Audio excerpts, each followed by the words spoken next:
Yesterday, Shohei Ohtani faced off against the Astros, and there was a wholesome moment between him and Kyle Tucker at first base, but in that same game, Ohtani gave up a bunch of runs, so we're going to talk about whether or not his future contract or trade value is being affected. That home run off the bat of Lamont Wade Jr. was the 100th career splash hit for the Giants, and that canoe guy was having the time of his life. Johan Duran of the Twins, he threw 105 miles an hour twice in one inning. And then we're going to head down to LA where the Yankees and the Dodgers were facing off, and both teams combined for almost 10 home runs in a single game. All of that in today's MLB Recap, a series in which we recap every single game almost every single day. And while you're here, hit that subscribe button and don't forget to use code Fuzzy on SeatGeek to save 20 bucks off baseball tickets. The first game I want to talk about from yesterday, the Brewers and the Reds. Joey Wiemer cracked a monster 2-run tater. He's got 6 home runs, 9 stolen bases, and a whopping 4 outs above average defensively. Imagine if he can stop chasing, he's going to be one of the best outfielders in baseball. Cincinnati, they fought right back. Jonathan India, he also has 6 home runs, 9 stolen bases. He has a .370 on base percentage, but I think he's going to get traded this year because Elly De La Cruz,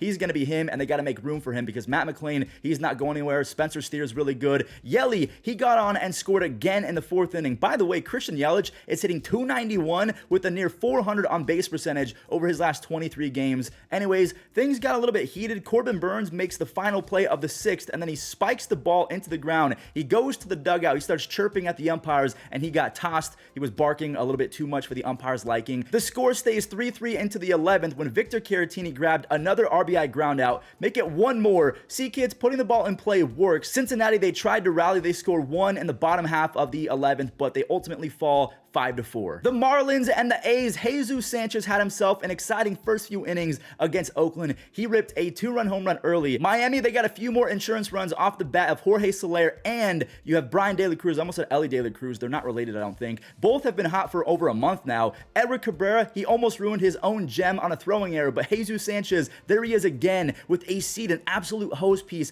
to nab one of the fastest players in baseball, Esteury Ruiz at third base. All of that support for the 25-year-old starter, Edward Cabrera, who struck out the final 2 hitters that he faced. He had 10 strikeouts on the day, only 1 walk. That was one of his best starts ever in the bigs. Now, the Marlins do win 4-0, but 6 years ago today, I do want to bring this up. Miami, they beat the Arizona Diamondbacks 3-0 as Edison Volquez secured a 98-pitch no-hitter. One of the best games of the last few years. Speaking of the Diamondbacks, let's go ahead and talk about them right now. They're facing off against the Braves, and Lourdes Gurriel Jr., his rage against baseballs is seriously something that the rest of baseball should be worried about. His 2-run double gives him 21 RBIs over his last 23 starts. He's hitting .350 over that stretch with 17 extra base hits in 23 games. After Eddie Rosario sent one deep, Christian Walker negated that run with what ended up being the game-winning RBI. Rosario was the only thorn in Merrill Kelly's side. Rosario went yard twice off of Kelly, but Kelly did strike out 8 and he gets the W. The Arizona Diamondbacks are winners of 6 in a row as they beat the Braves 3-2. We have back-to-back 1-run ball games. This one actually was very exciting. Jeimer Candelario had a big game. He had 3 RBIs in the first 2 innings of this contest, helping Washington to go up by a ton. Washington and Philly, they traded home run after home run, with Luis Garcia hitting a solo shot in between 2 home runs from Nick Castellanos. Now, staying with Nick Castellanos, he had 3 RBI extra base hits yesterday, driving in 5 of the Phillies' 7 runs. Washington, they do end up blowing the lead, but Lane Thomas, he's been an absolute godsend all year. He saves the day in the 8th inning. Washington, they win 8-7. The Phillies have lost 5 games in a row. Another team that blew a big lead, the St. Louis Cardinals. I hate to spoil it early, but the St. Louis Cardinals went up huge after Brendan Donovan and Nolan Arenado both barreled up 2-run long balls. This is going to be an easy W for the Cardinals. I mean, no, I already spoiled it because Pittsburgh, they had other ideas in mind. Ke'Bryan Hayes, he brought in 1 on a single. Carlos Santana says, I can double that, so it's now a 5-3 ball game. 2 runners are on for Ke'Bryan Hayes, and he doesn't miss it. That 3-run bomb gives Pittsburgh the lead. Ke'Bryan Hayes now has 6 RBIs over his last 2 games. Josh Palacios, he made it back-to-back home runs on his first ever big league home run, so that's home run number 1 for him.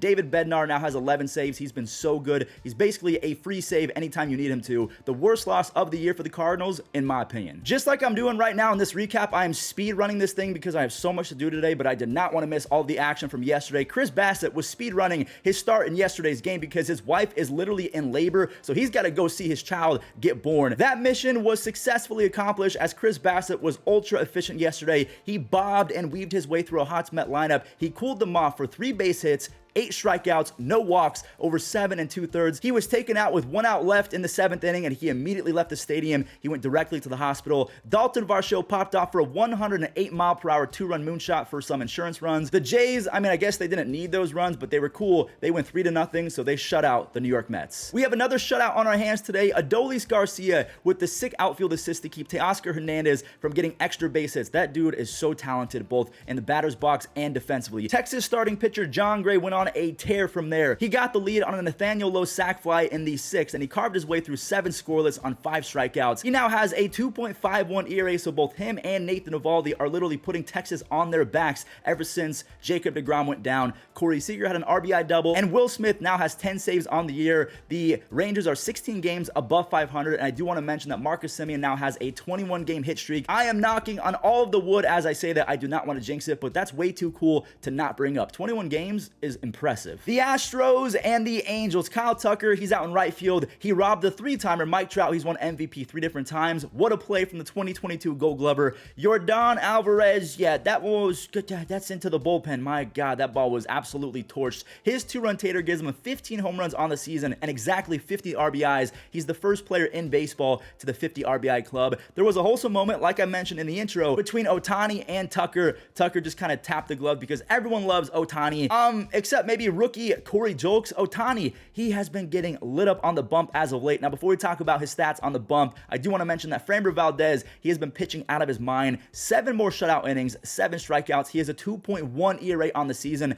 Ohtani, over his last 7 starts, he has a combined 5.02 ERA, but over that same stretch in the batter's box, he has 9 home runs, 22 RBIs, and a 140 WRC+. So offensively, he's getting the job done, but on the bump, I mean, is he ruining his value? If he's going to get traded, does that affect him? If he's going to get a big fat contract, is that going to keep him from getting $500 million? Let me know. We have the Guardians and the Twins. Neither starter was going to be rewarded for their efforts, and man, their efforts were amazing yesterday. Both Aaron Savali and Bailey Ober threw gems yesterday. Savali, he returned from injury to throw 5 shutout innings, and Bailey Ober, he shut down Cleveland over 6 amazing innings. He has a 2.33 ERA on the season. That's impressive. This game is going to have to be won or lost by the bullpen, and Minnesota, yeah, there it is. That is the lone run of the entire game. Jorge Polanco puts Minnesota in the driver's seat, and their closing pitcher, Johan Duran, he ran Cleveland completely over. He threw 105 miles an hour 2 different times. He has a 1.17 ERA. The Twins, they win 1-0. You want to hear a crazy sentence? It is June 3rd, and the Kansas City Royals have basically been eliminated from the postseason.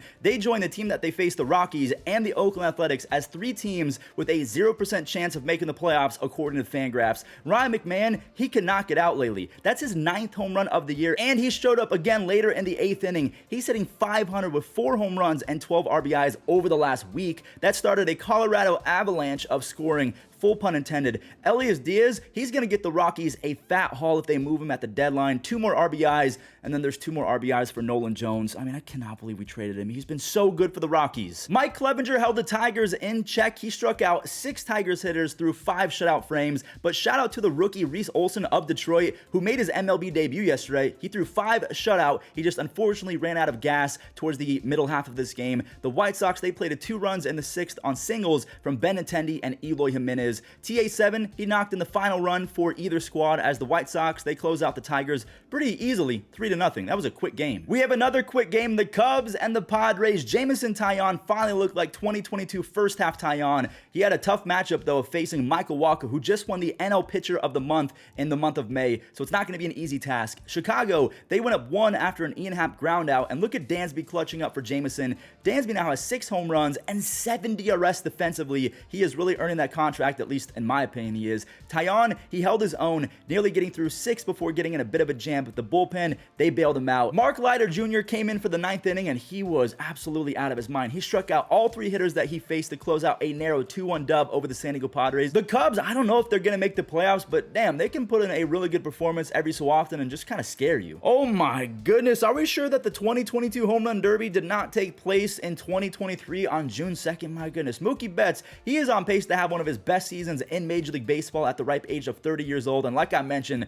the Home Run Derby came back to LA yesterday. Betts had one that was was followed by Max Muncy with a 2-run shot. Donaldson, JD Martinez, and Giancarlo Stanton, they all hit home runs as well. Mookie hit another one late in the 6th inning, his 15th of the season already. He might mess around and have another 80 extra base hit, maybe even a 90 extra base hit season. The Dodgers doing easy as Kershaw punched out 9 over 7 innings, but I do want to show Donaldson's second home run of the game. Better watch out. If Josh Donaldson is back to being peak Donaldson or even just Twins version of Donaldson, the Yankees are about to get a whole lot better. And also Stanton is back and healthy too. Here we go. The Orioles are facing off against the Giants in San Francisco, and Lamont Wade Jr. sent one over the wall in right field into McCovey Cove, the 100th career splash hit in Giants franchise history. I wonder if that ball is going to be worth a ton of money considering it was the 100th career splash hit. Baltimore ends up getting right back into it with 2 RBI singles from Ryan O'Hearn and Jorge Mateo. Mateo's was basically a swinging bunt. Now, he scored Aaron Hicks on that dribbler. Hicks has been an on-base god since joining the Baltimore Orioles, although he's only played in 2 games. Mike Yastrzemski stole back some momentum. Gunnar Henderson said,